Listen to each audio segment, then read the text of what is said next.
సాయిరామ్. ఈరోజు బాబావారి సందేశమండి. బిడ్డా, నీవు ఎందుకు బాధపడుతున్నావు? నీ వెనుకల నిలిచి ఉన్న నీ తల్లిదండ్రుల ప్రార్థనలే నీ జీవితాన్ని నడిపిస్తున్న శక్తి. మీ తల్లిదండ్రుల ప్రార్థనలే నిన్ను ఈ స్థితికి తీసుకుని వచ్చాయి. వారి నిశ్శబ్ద త్యాగాలే నీ ప్రతి అడుగును సురక్షితంగా మారుస్తున్నాయి. వారిని గౌరవించు, ప్రేమించు, సేవించు.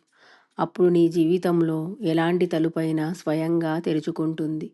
వారి ఆశీర్వాదమే నీకు నిజమైన విజయము, భాగ్యము. ఇదండి ఈరోజు బాబావారి సందేశము. బాబావారు అంటున్నారండి, ఈ ప్రపంచంలో మనం బాగుండాలని కోరుకునేది మన తల్లిదండ్రులు మాత్రమే.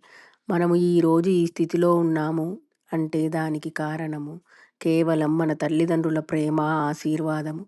కాబట్టి మనము ఎల్లప్పుడూ మన తల్లిదండ్రులని అగౌరవించకుండా ప్రేమతో ఆదరించాలి. అలాగే మన జీవితంలో ఎదురయ్యే ఎంతటి కష్టాలనైనా వారి ఆశీర్వాదంతో మనము ఎదుర్కోగలమండి.